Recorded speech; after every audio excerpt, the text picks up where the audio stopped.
Kasih karunia dan damai sejahtera dari Allah Bapa kita dan dari anaknya Tuhan Yesus Kristus menyertai kamu sekalian. Amin. Shalom, saudara-saudari sahabatku semua di dalam nama Tuhan Yesus. Firman Tuhan yang hadir menyapa kita di akhir pekan ini, hari Sabtu tanggal 29 Maret 2025, tertulis di dalam 1 Tesalonika pasal 5 ayat 15. Mari sahabatku kita simak dan renungkan firman Tuhan yang menjadi kekuatan dan inspirasi untuk menjalani hari ini. Demikian. Perhatikanlah supaya jangan ada orang yang membalas jahat dengan jahat, tetapi usahakanlah senantiasa yang baik terhadap kamu masing-masing dan terhadap semua orang. Mata-mata hon hamuma asa unang dibaloson manang ise naroa balos ni naroa. Nadenggan ma pareahi hamu totong nang sama hamu nang tusaluhut halak. Demikian firman Tuhan. Saudara-saudari sahabatku yang dikasihi Tuhan, dalam interaksi sosial kita yang namanya kejahatan mungkin saja akan selalu terjadi. Kita tidak bisa pungkiri, mungkin saja kita yang berbuat atau orang lain yang melakukannya kepada kita. Kejahatan itu bisa saja berupa perlakuan yang tidak adil dari orang lain, dipersalahkan atau disakiti, baik di dalam keluarga, tempat kerja, atau lingkungan sekitar kita.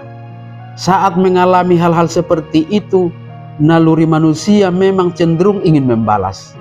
Namun sebagai pengikut Kristus, firman Tuhan mengajarkan kita cara yang berbeda dalam merespon kejahatan itu, yaitu untuk tidak membalas kejahatan dengan kejahatan, tetapi selalu berbuat baik kepada semua orang.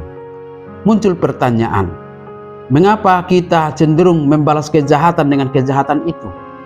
Tentunya ada beberapa alasan mengapa manusia cenderung mau membalas kejahatan dengan kejahatan.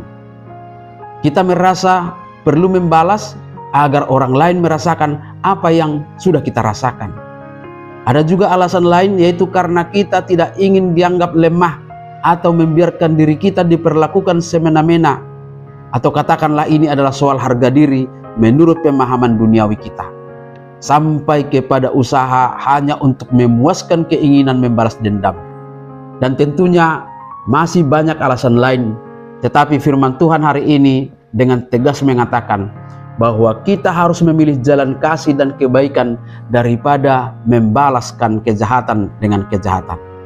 Kita diajak untuk membangun kesadaran akan prinsip Alkitabiah dalam menghadapi kejahatan, yaitu memegang teguh prinsip iman bahwa pembalasan adalah milik Tuhan. Dalam Roma 12 ayat 19 disebutkan, Tuhan berfirman, "Saudara-saudaraku yang kekasih, janganlah kamu sendiri menuntut pembalasan, tetapi berilah tempat kepada murka Allah. Sebab ada tertulis, pembalasan itu adalah hakku, akulah yang akan menuntut pembalasan." Firman Tuhan. Sebagai anak-anak Tuhan, kita dipanggil untuk mengampuni dan menyerahkan segala pembalasan kepada Tuhan, karena Dia adalah hakim yang adil. Dan selanjutnya, lebih dari sekedar tidak membalas, kita juga diajak untuk membalas kejahatan dengan kebaikan. Bagi kita mungkin terdengar muluk-muluk kalau dalam Roma 12 ayat 20 kita diperintahkan untuk memberi makan musuh kita jika mereka lapar dan memberi mereka minum jika mereka haus. Tetapi sesungguhnya kita sedang disadarkan bahwa kebaikan yang kita tunjukkan bisa menjadi alat Tuhan untuk mengubah hati orang lain. Dan lagi, jika kita membalas kejahatan dengan kejahatan, apakah bedanya kita dengan mereka?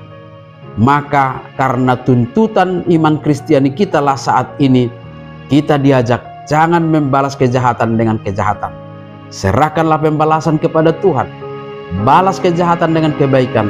Selalu usahakan yang baik kepada semua orang. Amin. Selamat berakhir pekan, selamat beraktivitas. Tuhan memberkati.